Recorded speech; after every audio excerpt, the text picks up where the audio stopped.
Assalamualaikum warahmatullahi wabarakatuh.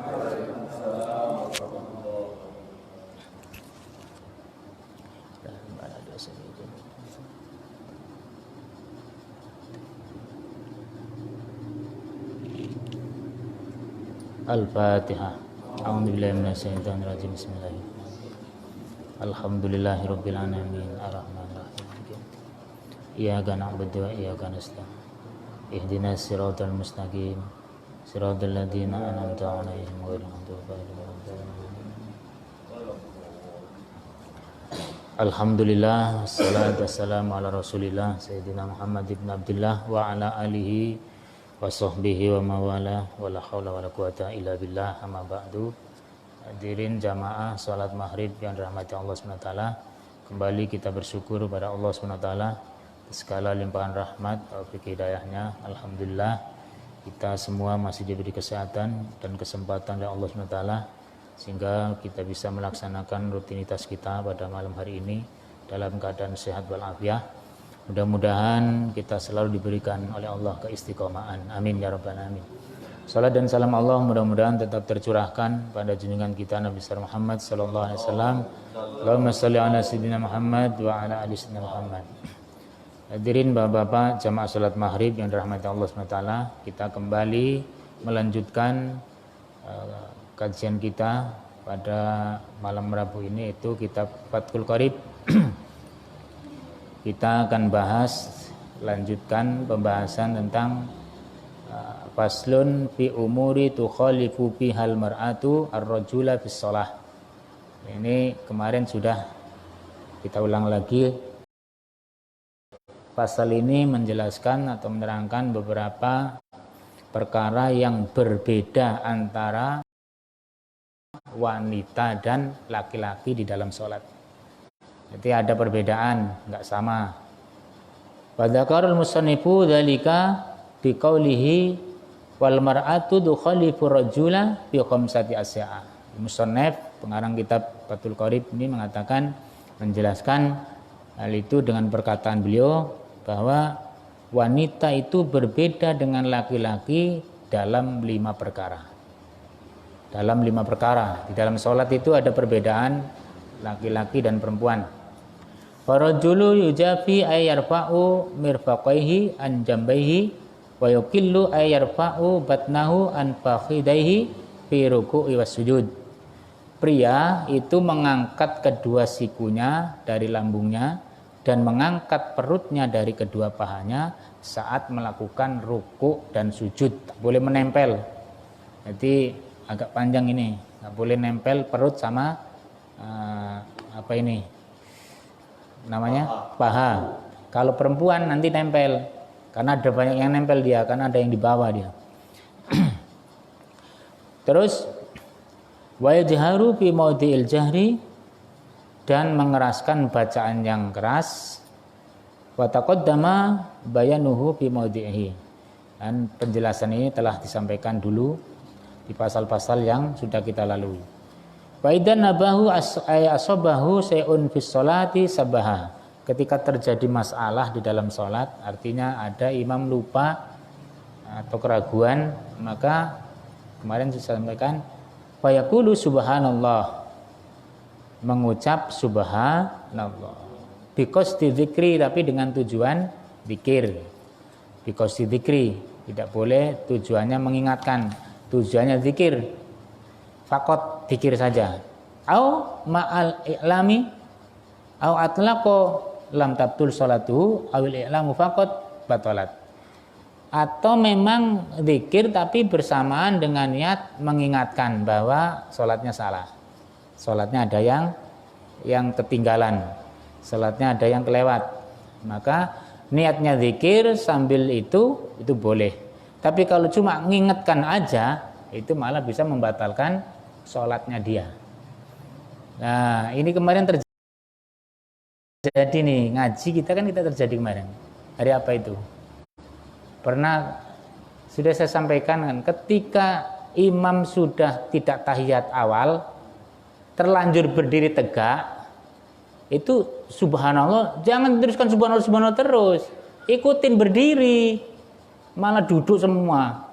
Jadi akhirnya imamnya duduk lagi, karena sudah mengikuti dia kepada rukun, dia sudah masuk ke rukun. Jadi nggak perlu kembali kepada tahiyat awal, karena tahiyat awal hukumnya cuma sunnah abadus sholah. Nah ini karena nggak ngaji semua, jadi kan nggak tahu. Subhanallah, subhanallah, malah diingat subhanallah. Ikut berdiri aja. Andaikan tidak tahu kita, ini sholat di mana mau.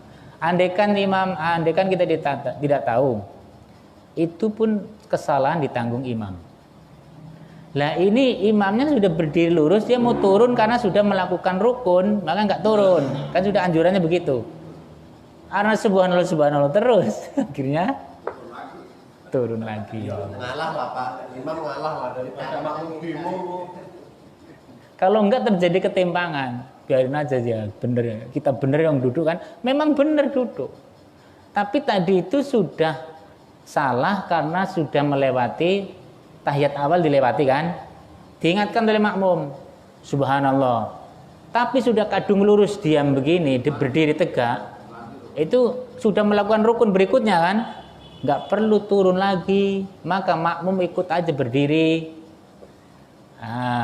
Kemarin itu terjadi ya, sudah tegak ini saya diam aja, terus subhanallah subhanallah terus, akhirnya turun lagi.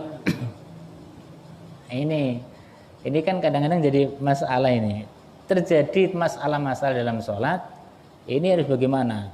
Sujud sahwi tapi tidak meninggalkan rukun. Sudah masuk ke rukun, mundur lagi. Nah, makanya ini kalau terjadi seperti itu, subhanallah, dengar itu imam sudah dengar, subhanallah. Tapi karena sudah kadung berdiri lurus, ini sudah masuk rukun berdiri dia. Tegak itu kan termasuk rukun berdiri. Mau turun lagi itu nggak bisa. Harusnya ditinggal aja, nanti sujud sahwi. Nah, kemarin itu salah. Subhanallah, subhanallah.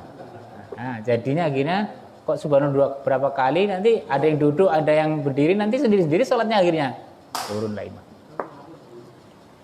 Nah, ini yang terjadi nih. Jadi kalau terjadi seperti itu, walaupun tahiyat awal ditinggalkan, karena mengingatkannya sudah berdiri, harusnya masya Allah, kan ada nada itu ke atas. Allah, subhanallah, itu langsung. Jadi kan belum berdiri, belum sampai tegak, masih begini. Nah, baru turun lagi, boleh. Ini sudah sampai berdiri begini, subhanallah. Nah, jadi ya kadang kalau di makmum itu kan berpikir juga imam salah atau bener, imam salah. Itu mikir itu kan lama loh Pak. Ya, salah imam, berarti respon kali. Makanya itu, ya, makanya nada takbir itu juga kebiasaan. Ada nada takbir, orang mau duduk takbirnya panjang, Allahu Akbar. Padahal mau duduk dia, harus takbir yang panjang seperti itu. Mau tegak itu sebenarnya, ya kan enak. Kalau mau tegak, oh panjang berarti salah ini, kelewat. Harusnya duduk kok, takbir panjang, Allah, ya langsung subhanallah. Jangan buru-buru sebenarnya, nanti kelihatan mengingatkan. Niatnya tasbih, membaca tasbih, subhanallah. Ya kan subhanallah udah dengar imam. Imam nggak jadi berdiri, duduk lagi. Nah, itu yang sebenarnya harusnya. Jangan sudah diam aja begitu berdiri, subhanallah, nggak satu kali. Subhanallah, subhanallah, subhanallah lagi. Nah ini. Dan yang itu yang harus ngalah memang imam Pak. Karena imam sendiri ya, dikeroyok makmum sak numbane. Nah, yang sudah ngaji seperti ini harusnya berdiri aja. Kalau yang di depan ini berdiri kan sudah, berarti memang berdiri ya, langsung lanjutkan. Nah, makanya ngaji nih ya, karena nggak ngaji semua. Jadi sholat itu terjadi masalah-masalah kan nggak tahu. Begitu ngaji begini kan enak kalau oh iya kemarin ngaji harus begitu. Di mana sama aja. Sama dengan masbuk Pak. Sudah saya sampaikan masbuk itu.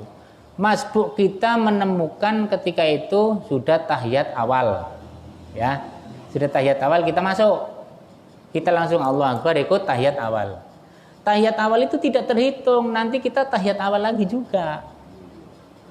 Makanya kalau ketika masuk kita sudah kunut, ya nanti keduanya ya kunut sendiri lagi. Karena tadi kunut ngikutin kebersamaan. Sholat kita pas kunut, jadi pas Allahu Akbar terus kunut. Nah, ini kunutnya bukan kunut ngikutin imam. Maka nanti ketika salam imam kita rakaat kedua kunut lagi kita. Nah, kalau yang masbuk, kalau yang sudah kebiasaan pakai kunut. Nah, kalau ada orang nggak pakai kunut ya nggak dibahas lagi, dia nggak pakai kunut selama sholatnya. Dia mazhabnya bukan mazhab Syafi'i, berarti dia nggak pakai kunut ya biasa, nggak pakai kunut dia nggak kunut. Yang sudah setiap hari kunut dengan menggunakan ikut dalil Imam Syafi'i, bahwa Imam Syafi'i mengambil hadis Nabi Rasulullah SAW itu kunut subuh setiap subuh sehingga dia meninggal dunia. Berarti ketika sudah tua itu kunut terus Rasulullah. Maka diikuti oleh ahli sunnah wal jamaah madzhab Syafi'i, setiap subuh itu kunut. Kalaupun ada yang tidak melakukan kunut, itu ikhtilaf, ya silahkan mereka yang tidak pakai kunut. Gak ada yang salah yang tidak sholat subuh. Tapi ada aturannya, yang sudah ikut kunut ya kunut, yang tidak ya tidak. Itu enak aja kok. Islam ini enak, fikih ini juga enak. Kita lanjut lagi. Sampai mana tadi? Mengingatkan. Wal maratu tukhalifu wa idan nabaha tadi, subhanallah biqasdi dzikri, dengan niat zikir saja, au ma'ilami, atau bersamaan dengan ngasih tahu bahwa ada rukun, ada yang sholat, ada yang gerakan sholat yang tertinggal yang perlu diingatkan.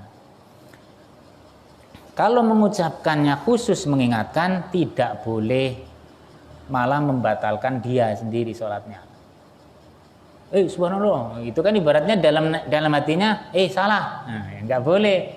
Harus subhanallah niatnya zikir. Niatnya zikir sambil mengingatkan, tanpa diniatin mengingatkan. Kalau udah nyuara kan imam merasa diingatkan. Nah, maka niatnya zikir. Terus wa auratul rajuli ma bainas surah wa rukbah. Auratnya laki-laki itu antara pusar dan lutut. Nah, lutut itu ya dengkul itu. Antara pusar dan lutut. Amma huma falaysa minal aurati wala ma fawqahuma. Sedangkan dengkul dan lutut itu, pusar dan lutut itu tidak termasuk aurat. Dan yang di atasnya juga tidak termasuk aurat. Jadi laki-laki umpamanya dengkulnya kelihatan, itu ya batas aurat, dan dengkul itu bukan aurat. Di sini dikatakan gitu. Warukbat ammahuma falaysa minal aurat. Keduanya itu bukan termasuk aurat. Wala ma fawqahuma, dan di atas dia, di atas dengkul dan lutut itu, pusar dan lutut itu juga bukan termasuk aurat. Nah. Makanya sholat kita kalau tidak punya baju, sarungan saja, sarungnya di ataskan sampai ke dada, sholat sah. Tapi ini sampai lihat sini, jangan pas dengkulnya kelihatan sampai sini. Nah, ketutup. Tapi apa ya sopan Pak sholat ini? Ya, ini dilakukan karena tidak pantas aja. Kalau wajarnya ya enggak.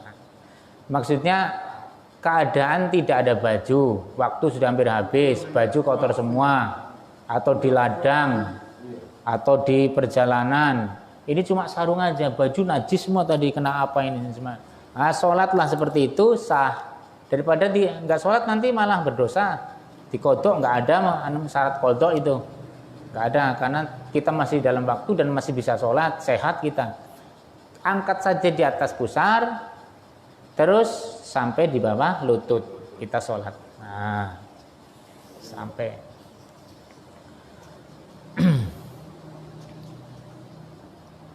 Wal mar'atu tukhalifu rajul bi khamsi al-madhkur. Wanita berbeda dengan pria dalam hal yang dalam 5 hal yang seperti di atas tadi. Fa innaha tadummu ba'daha ila ba'din. Fatulsiku ba'dnaha bi fakhidaiha fi ruku'iha wa sujudiha. Nah, ini kebalikan dari yang tadi. Jadi sesungguhnya wanita menempelkan sebagian badannya dengan sebagian badan yang lain. Jadi tempel ini nempel ke apanya ini, dadanya nempel. Terus tangan juga nempel begini. Kan nggak boleh wanita seperti ini. Kalau laki-laki seperti ini, kalau wanita seperti ini. Karena ada di dalam yang perlu ditutupi. Ini nempel ke sini. Jadi agak, nah itu perempuan. Sehingga ia menempelkan perutnya pada kedua pahanya saat rukuk dan sujud. Rukuk dan sujud itu menempelkan perut kepada paha. Agak nempel. Nah, terus fa'in sholat munfaridatan. Fa'in sholat munfaridatan anhum jaharot. Apabila ia sholat sendiri jauh dari mereka laki-laki, itu sunnah mengeraskan suara pada tempat yang dianjurkan dibaca keras. Contohnya sholat maghrib, sholat isya itu kan dibaca keras. Kalau nggak ada laki-laki, dia sholat sendiri atau berjamaah dengan perempuan, keras bacanya. Ini berarti pendapat suara wanita termasuk aurat di dalam sholat. Makanya sholatnya tidak boleh kencang-kencang. Wa idza nabaha syai'un fi shalah, ketika terjadi sesuatu kesalahan di dalam sholat yang seperti tadi pada perempuan, shaffat bidarbil yumna ala dhahril yusra, maka dia menepukkan tangan punggung yang kanan kepada punggung yang kiri supaya tidak keras ini. Kalau begini keras, nah kalau begini keras sama, jadi begini. Itu supaya tidak, ya, ada yang boleh seperti ini, tapi jangan kalau sudah bertujuan untuk main-main bermasalah. Falau dorobat, seandainya ia memukulkan telapak tangannya, batnan bibatnin biqasdil la'bin, dalamnya dengan dalamnya berarti begitu. Nah, biqasdil la'bin dengan tujuan main-main. Nah itu. Walau qalilan ma ilmi tahrimi batalat sholatuha, maka batalah sholatnya. Dia tahu kalau itu memang haram, tidak boleh menepuk begini. Kok dia nepuk sebegini, tujuannya main-main lah begini. Dia tahu bahwa itu haram, maka batalah sholatnya. Itu perempuan. Dia tahu kalau menepuk, tepuk-tepuk keras-keras ketika sholat membatalkan sholat, maka kalau dia tahu seperti itu kok dia melakukan, batalah sholatnya. Wal hunsa kal mar'ati, kalau orang wandu, orang banci itu sama dengan hukumnya dengan perempuan. Tapi banci yang dimaksud banci asli, bukan banci penyakit. Ini sekarang kan banci penyakit banyak Pak di perjalanan. Mas itu banci penyakit. Banci itu yang banci alat kelaminnya pun aneh. Ini kan kalau yang banci-banci itu kan orang laki-laki jadi banci. Itu bukan banci laki-laki, tapi banci. Wa jami'u badanil mar'ati al-khurrati auratun ila wajhaha wa kafaiha. Seluruh auratnya perempuan, seluruh badan perempuan itu aurat. Aurat berarti karena aurat tidak boleh dilihat kecuali yang berhak. Tidak boleh dilanggar peraturan kecuali dia yang sudah dihalalkan. Jadi seluruh badan wanita itu aurat. Illa wajhaha wa kafaiha, kecuali wajah dan kedua telapak tangan. Wa hadhi auratuha fi shalah. Dan ini adalah auratnya ketika dia di dalam sholat. Berarti dalam sholat dia cuma kelihatan mukanya sama telapak tangan. Jadi kalau ada orang perempuan sholat kok pakai cadar aja, itu berarti nggak paham itu. Itu kalau sholat jangan bercadar, sudah lepas. Aurat perempuan itu ketika sholat itu seluruh badannya kecuali muka dan telapak tangan. Jadi yang bercadar pun dibuka ketika sholat. Dibuka sebatas yang bisa sholat, karena nggak boleh tertutup. Keningnya ini nggak boleh tertutup. Nah, segini dia. Nah, nanti ketika sudah selesai sholat, angkat lagi, cadar lagi. Tapi sekarang musimnya yang laki-laki pun sholat bercadar kok, Pak. Dan bagaimana orang sholat pakai masker? Bagaimana sholat pakai masker? Anjuran pemerintah pula itu.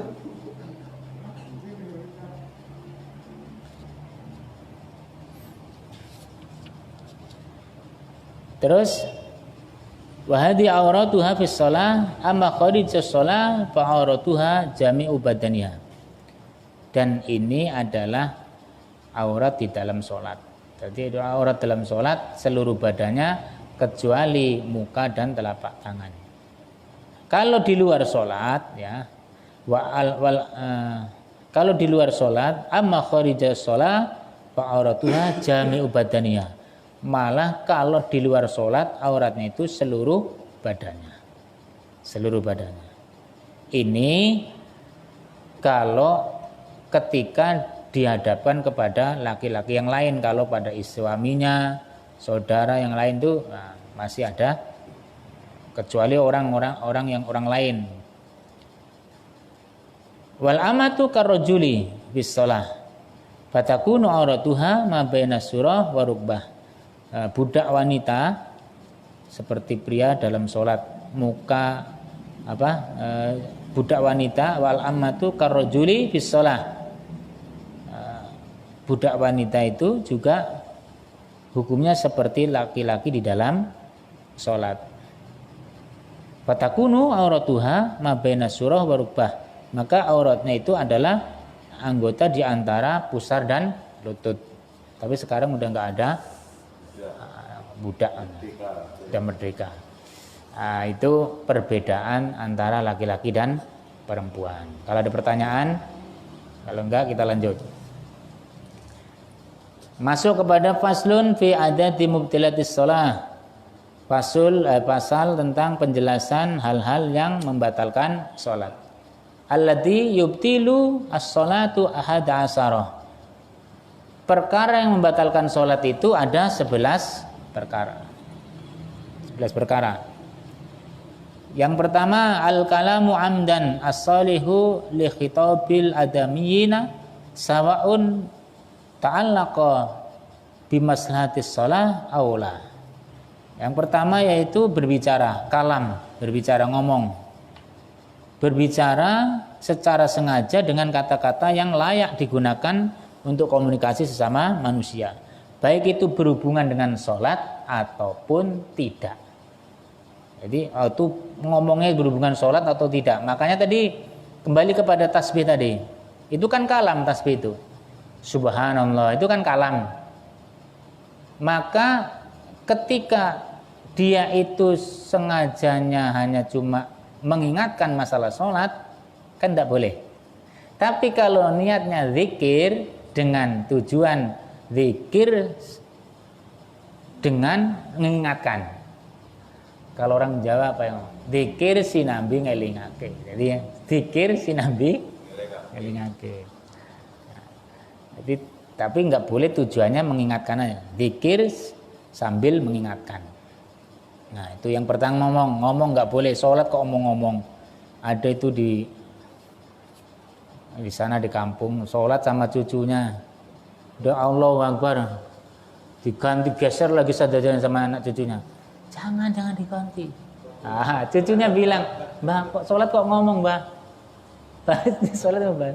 Lah kamu gerakan itu jadi ini ada kakek-kakek sama cucunya sholat kayak gitu. Ngomong-ngomongan akhirnya.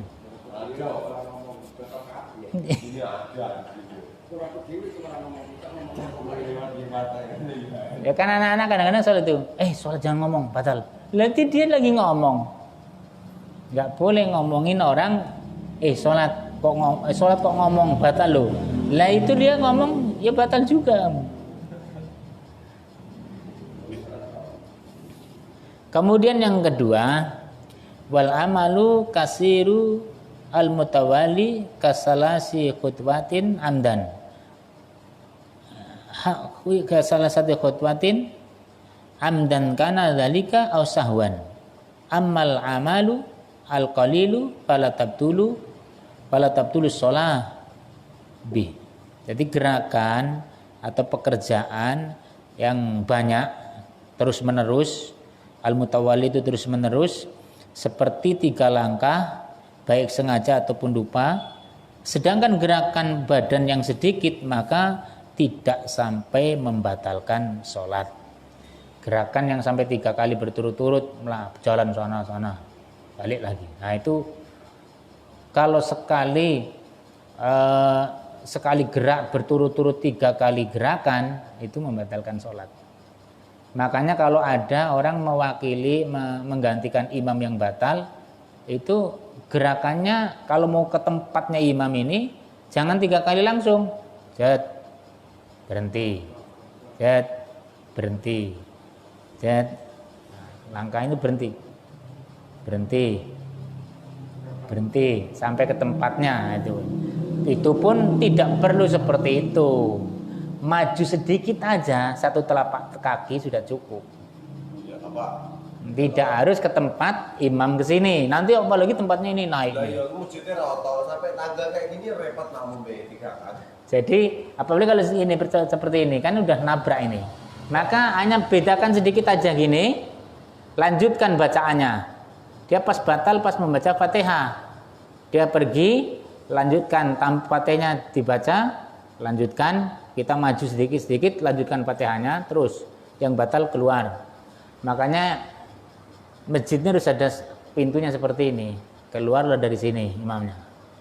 Nah, belum terjadi, tapi andaikan terjadi, ya namanya ini ajaran ini mengandung sesuatu yang apabila terjadi maka inilah solusinya. Jadi udah nggak kaget, sholat kok kentut. Lah namanya orang kebablasan ya kentut, ya kan batal, ya keluar kalau batal. Maka yang di belakang harus meneruskan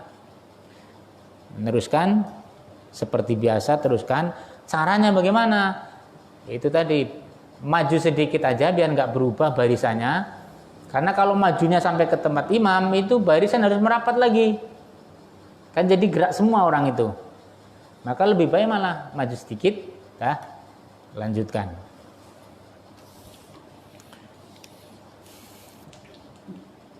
Kemudian yang batalkan sholat lagi yang ketiga, wal hadasu al asghar wal akbar, hadas kecil maupun hadas besar.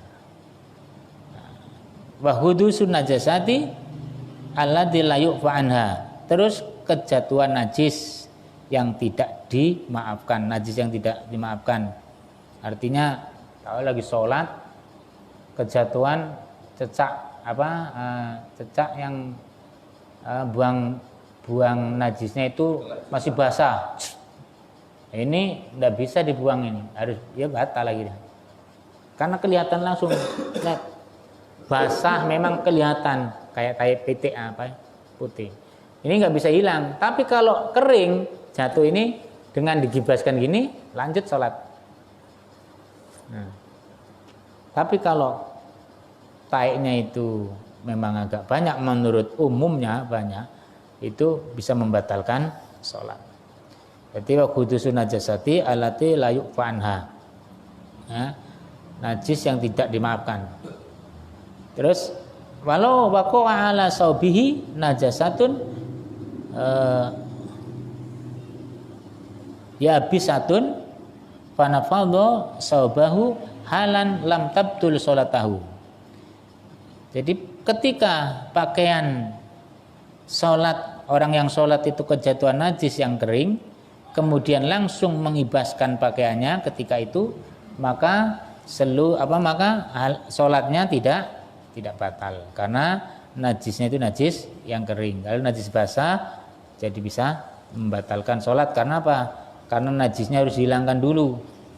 Maka ketika orang sholat membawa najis, maka sholatnya tidak sah. Maka lebih baik batalkan, kita bersihkan, kemudian sholat lagi.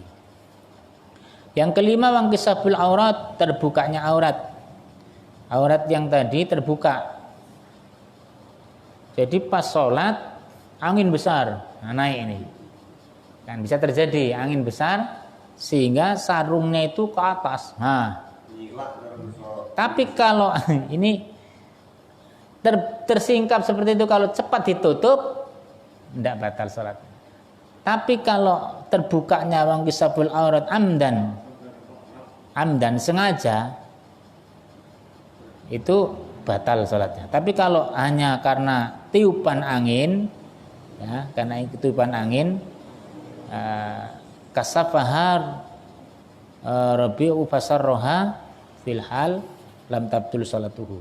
Jadi kemudian ketika kena angin itu langsung ditutup lagi, maka tidak batal sholatnya. Angin kan cuma terus ditutup lagi, enggak batal. Tapi kalau sengaja dibuka, ya menjadi batal sholat. Terus yang keenam, bataghirun niat ka'ayanwiya al-khuruja minas sholat. Kita niat keluar dari sholat. Enggak sholat akulah. Lu niat enggak sholat berarti batal sholatnya. Karena dia niat keluar dari sholat. Berjamaah kok niat, keluar aku langsung sholat. Ya udah niat keluar dari sholat berarti batal ya. Ulangi lagi sholatnya. Ada yang terjadi kan seperti itu, enggak sholat lah. Atau sholat enggak ini, ini ada kotak-kotak, jangan-jangan leleku habis dimakan kucing banyak. Keluar enggak ya, keluar enggak ya. Ini harus keluar sekalian, karena enggak boleh putar-putar di situ. Keluar atau enggak. Alah biarin aja.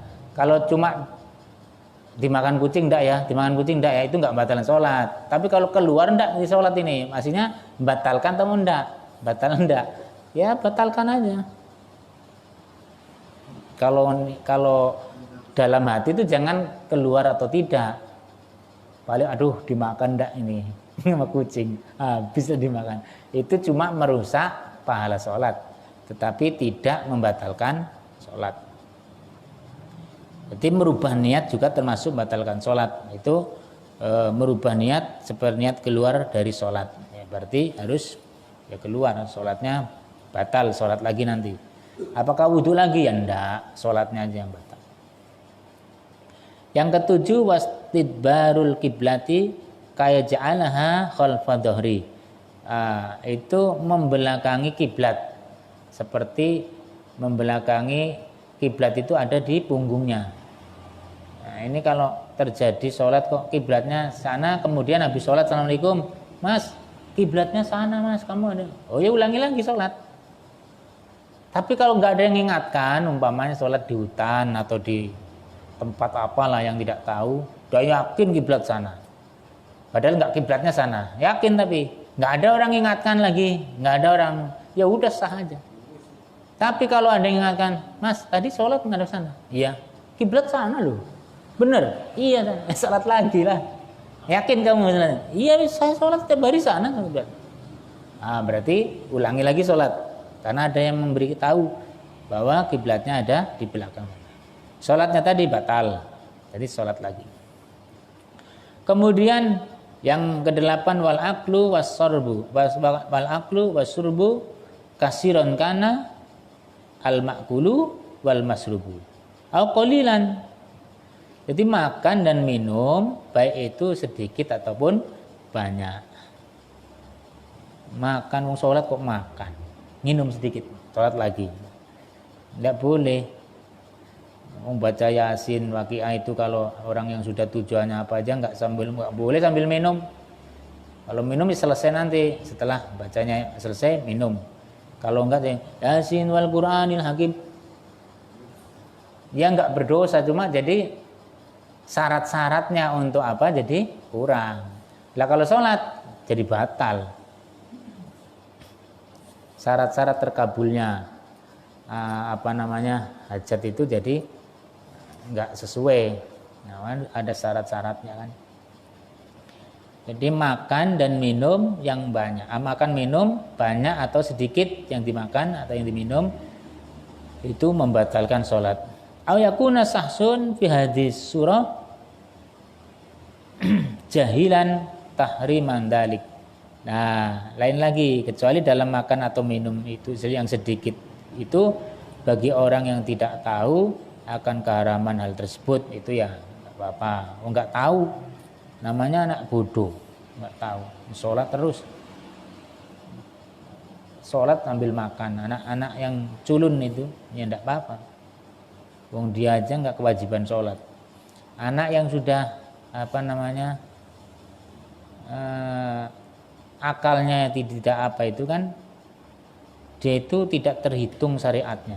Sama dengan orang edan tuh Pak, dia edannya halus. Akalnya nggak nggak sehat. Akalnya nggak sehat, nggak belum nalar lah. Sampai tua belum nalar terus, sampai tua itu kan sama dengan majnun. Wal qahqahatu, terus tertawa, sholat kok tertawa. Ya, itu batal sholatnya Pak. Kalau ada yang guyuin gimana supaya tertawa? Ya lihat tertawanya. Wa minhum ma yu'abbaru anha bitohki. Jadi kalau menurut ulama, para ulama itu yang dimaksud tertawa ini yang membatalkan sholat adalah tertawa yang terbahak-bahak. Tertawa terlalu tertawa. Kalau tertawa. Kalau cuma digodain terus senyum, itu berarti belum tertawa namanya, senyum aja. Nah, senyum mesem itu berarti belum membatalkan sholat. Tapi kalau terbahak-bahak, ini menurut ulama, kalau sudah terbahak-bahak itu pasti membatalkan sholat. Bagaimana sholatnya orang yang celinguan? Sholat tapi celingu sampai gini, nih, tidak batal sholatnya, makruh. Karena dadanya masih menghadap kiblat. Dadanya menghadap kiblat. Tapi kalau beloknya begini dia, itu nah, ininya sudah belok ke sini dadanya habis sadri, maka itu bisa membatalkan sholat. Tapi kalau cuma nengok aja gini, itu enggak batal sholat. Makruh itu enggak batal, enggak baik. Ini kan main-main berarti sholat. Ya, kadang-kadang dia nggak main memang begitu. Ada orang kebiasaan, bukan main-main ya, kebiasaan. Jadi sudah sampai masuk ke ranah sholat pun dia biasaan. Ada orang kebiasaan nih sholatnya pejam, karena kebiasaan seperti itu. Nah, itu ya tidak bermasalah dengan sholatnya. Nah, itu sesuatu yang membatalkan sholat. Kalau ada pertanyaan silakan. Pak, kalau masalah makan dan minum ini nggak sengaja menelan selilitan itu bisa makan yang di gigi. Pripun Pak? Batalkah atau? Yang dinamakan makan itu ada paham orang makan itu bagaimana. Nah, yang disebut makan. Nah, sama dengan ngomong tadi. Yang disebut ngomong itu kalau sudah sempurna kalam. Itu baru ngomong. Kalau cuma itu kan belum ngomong, belum ada huruf. Belum ada. Padahal itu niatnya sudah lama kali umpamanya kan. Itu kan jadi kalam itu lama kali. Tapi cuma itu belum jadi kata-kata. Jadi enggak membatalkan. Maka orang yang ketika sholat membaca sesuatu kemudian terganggu ini itu enggak membatalkan sholat. Karena untuk membenarkan supaya bacanya tidak hilang nanti. Kalau enggak gini hilang bacanya, bisa hilang. Maka tidak membatalkan sholat. Ya, itu kita memang harus tahu mana makan itu bagaimana. Kalau selilit, kalau satu ini terus gini, nah itu yang batal itu. Jadi dikeluarkan, dimakan, telan. Nah itu batal, itu udah makan tuh namanya. Paling nggak dibuang lah Pak ya. Ya, dia kalau sudah tahu biarin aja sebentar aja kok apa. Nah, kalau terasa ada selilit ya udah biasa aja. Kalau terasa ya udah biasa aja gitu aja. Nanti habis sholat atau sudah menempel sini, udah kedung luar ya keluarkan aja. Jangan disengaja dikeluarkan dari dalam lubang gigi, makan. Ini berarti makan itu. makan walaupun satu butir upo. Nah, jadi pentingnya itu kita tahu bahwa itu makan atau tidak. Sama dengan najis tadi. Najis itu sedikit dan banyaknya umumnya. Kalau tai teplok umum segini nih itu berarti banyak. Sama dengan nyamuk itu sedikit dan banyaknya kita menurut umumnya. Kalau nyamuknya kenyang sekali itu, kalau di ini itu besar apanya, berarti banyak itu. Berarti ini najis. Nah, kalau najis berarti batal sholatnya. Kalau darahnya sedikit, tidak. Nah, menurut umumnya aja, umumnya itu banyak apa enggak darah itu. Nah, itu saya kira yang membatalkan sholat. Kemudian pembahasan besok kita jumlah rakaat dalam sholat 5 waktu itu ada berapa dan penjelasannya dan selanjutnya. Mudah-mudahan ada manfaatnya. Dari saya kurang mohon maaf. Wallahu a'lam bishawab. Assalamualaikum warahmatullahi wabarakatuh.